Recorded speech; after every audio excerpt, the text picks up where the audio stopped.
Asia cup শুরু হতে আর খুব বেশি সময় বাকি নেই। এবারের আসরে প্রথমবারের মতো খেলবে সর্বোচ্চ ৮ দল। সরাসরি অংশ নিয়েছে বাংলাদেশ, ভারত, পাকিস্তান, শ্রীলঙ্কা ও আফগানিস্তান। বাছাই পর্ব পেরিয়ে খেলবে সংযুক্ত আরব আমিরাত, ওমান ও হংকং। ৮ দল ২ গ্রুপে ভাগ হয়ে খেলবে। গ্রুপ এতে আছে ভারত, ওমান, পাকিস্তান ও সংযুক্ত আরব আমিরাত। গ্রুপ বিতে আছে বাংলাদেশ, হংকং, শ্রীলঙ্কা ও আফগানিস্তান। প্রতিটি দল একে অপরের সঙ্গে গ্রুপ পর্বে একবার করে খেলবে। প্রতিটি গ্রুপ থেকে শীর্ষ ২ দল যাবে সুপার 4-এ, যেখানে সবাই সবার সঙ্গে খেলবে। সুপার 4-এর শীর্ষ ২ দল খেলবে ফাইনালে। এবারের এশিয়া কাপে থাকছেন বাংলাদেশের ২ আম্পায়ার। তারা হলেন মাসুদুর রহমান মুকুল ও গাজী সোহেল। এছাড়া বাকি আম্পায়ারদের মধ্যে রয়েছেন আফগানিস্তানের আহমদ পাকতিন ও ইস্তুল্লাহ সাফি, পাকিস্তানের আসিফ ইয়াকুব ও ফয়সাল আফ্রিদি, শ্রীলঙ্কার রবীন্দ্র বিমলা সিরি ও রুচিরা পেরেরা, ভারতের রোহন পণ্ডিত ও বীরেন্দ্র শর্মা।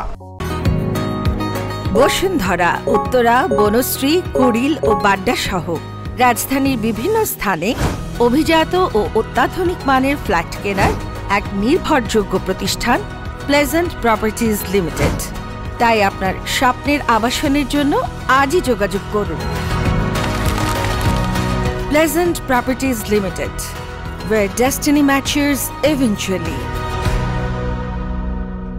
আসন্ন এই টুর্নামেন্টের সবচেয়ে হাই ভোল্টেজ ম্যাচ ভারত পাকিস্তানের। সেই ম্যাচে অন ফিল্ড আম্পায়ার হিসেবে দায়িত্ব পালন করবেন মুকুল। এই ম্যাচ ছাড়াও ১২ সেপ্টেম্বরের পাকিস্তান বনাম ওমান ম্যাচেও অন ফিল্ড আম্পায়ারের ভূমিকায় দেখা যাবে তাকে। এছাড়া ১৫ সেপ্টেম্বর শ্রীলঙ্কা ও হংকং এর ম্যাচে থাকবেন টিভি আম্পায়ার হিসেবে।